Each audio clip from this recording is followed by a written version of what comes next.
McClanahan with historythroughcards.com. I hope you're all doing very well, and I hope you all have a happy new year as well. So today I'm going to tell you a little bit about Bill Tilden, and actually, in fact, I'm going to have Grantland Rice tell you a little bit about Bill Tilden in July of 1946, and here's what he had to say. Big Bill Tilden ranks tops in Golden Era.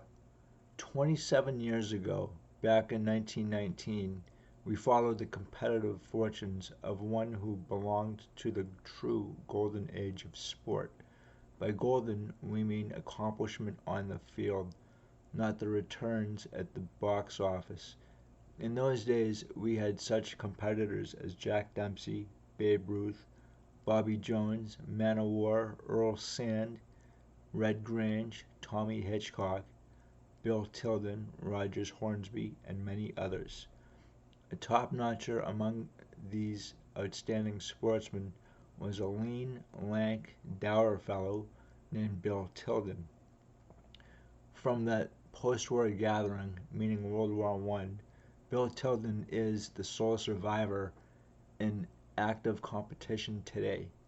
Somewhere beyond 50, in a game that demands speed and stamina, Bill Tilden has carried his amazing wares along for 27 years. In the world of sports, Big Bill really belongs with the dinosaurs somewhere back in the Paleozoic time.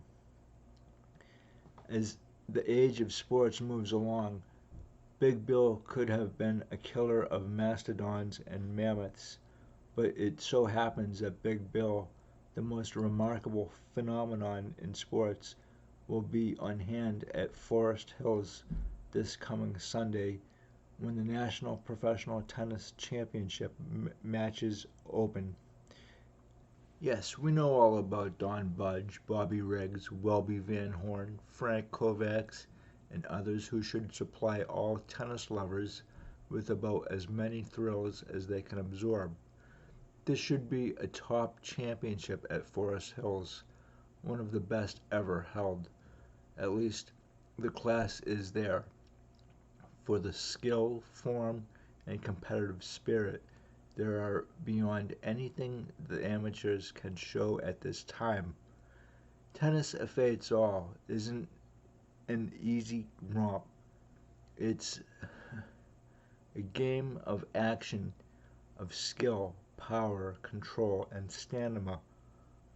It carries more extended action than either baseball or football demand, with far fewer resting sports. Some time ago, we wrote that while the period after the First World War was the true golden age of sports on the competitive side, the post-war period following the late unpleasantness would be a golden age only from the viewpoint of crowd appeal and gate receipts. So far, this statement has been true. The aftermath of the Second World War has produced no such stars having the color of those who came up during the Golden Age. Most of those occupying the present limelight came along before the last war started. How many star athletes have appeared since 1941? Neuhauser of the Tigers has been one of the few, and this Tiger lefty is one of the best, probably the best. Army's 1944 and 1945 football teams head the list. They were the best, but in all fairness, it must be admitted that they had little to beat in comparison with the great teams of other years. Minnesota, the Notre Dame team of 1943, some of Jock Sutherland's old-time Panther squads. What will 1946 have to offer today and a year or two away in the way of new names who have come along since the war to take their places beneath the great white spotlight of sporting fame, to be compared with the 1919-1923 period? The The crowds with the loose billions once bulging in their pocketbooks have set all the records.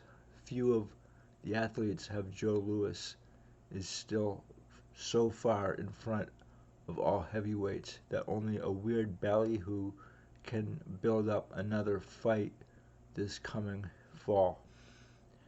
Baseball, football, racing, boxing, golf, tennis, and other sports have shown no such entries who have anything even approaching the class of the post-war entries we already have mentioned. There is still time enough, but not too much time. In the meantime, Big Bill Tilden is still hanging around, the relic from 27 years ago in the coming Pro Tennis Championships at Forest Hills. Budge, Riggs, Kovacs, and the others have better legs and younger years. They will give a keen tennis show, but the marvel still is Big Bill, who has been playing top flight tennis for 30 years. Grantland Rice is actually spot on his estimation of Bill Tilden. He actually won 32 championships between 1913 and 1930.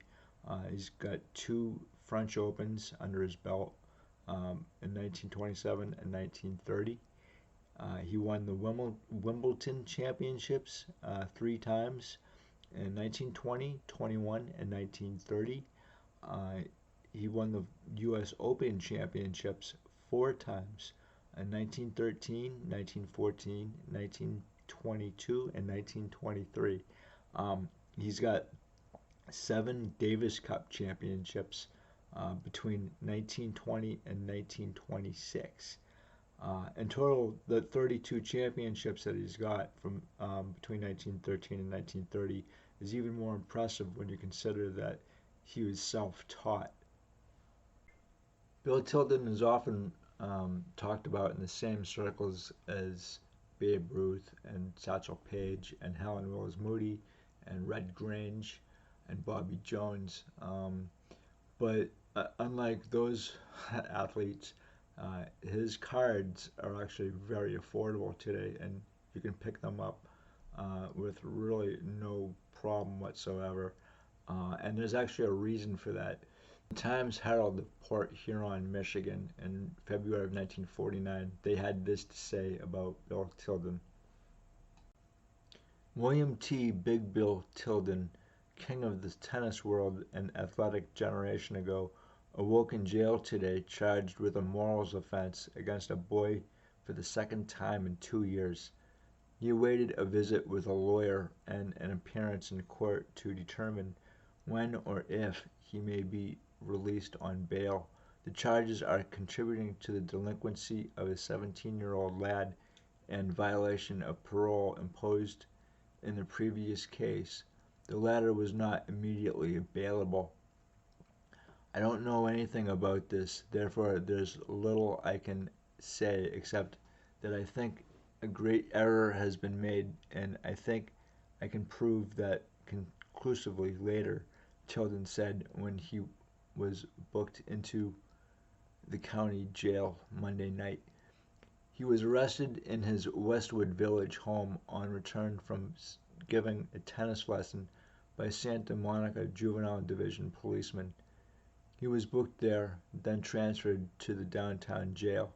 Lieutenant Len Brackett said Tilden was accused of picking up an Englewood youth hitchhiking on Wilshire Boulevard Friday, driving the boy to Santa Monica and making improper advances to him. Tilden, 55-year-old bachelor, was dressed in sports clothes when he was arrested. Affable and smiling to reporters and photographers, he chatted only briefly of his ignorance of the charges against him. 2 years ago, the man who was America's #1 tennis player from 1920 to 1930, the golden decade of sports, was charged with a similar offense against a 14-year-old boy in Beverly Hills. Superior Judge A. Scott then sentenced him to 9 months in the county jail and placed him on probation for 5 years. One probation condition was that Tilden was not to be in the company of a male or female juvenile unless the youngster's parent or parents were present. Tilden actually served 7.5 months at the county farm, getting time off for good behavior. The term Hollyweird certainly applies in this case, and the ironic thing is that Tilden went to Charlie Chaplin for advice and help, which is interesting because Charlie Chaplin had a lot of legal issues with underage girls, and he fled for France in I think the early 1950s. But the one thing that I find interesting is that your reputation is something that you build up over a long period of time, and it can be destroyed in a matter of minutes. And once that happens, it's very hard to get your reputation back. And I think we see this a lot of times in the hobby as well, either with dealers or the ball players themselves. And so um, I don't think that these guys really take enough time to step back and understand this. And unfortunately, I think the NFL is a prime example of this. I've heard a lot of people say the NFL is the National Felons League, and it seems to be, unfortunately, kind of accurate. Anyway, guys, I'd really love to hear your comments on this. And if you like this, please like and subscribe. And I thank you very much. Have a good one. Bye.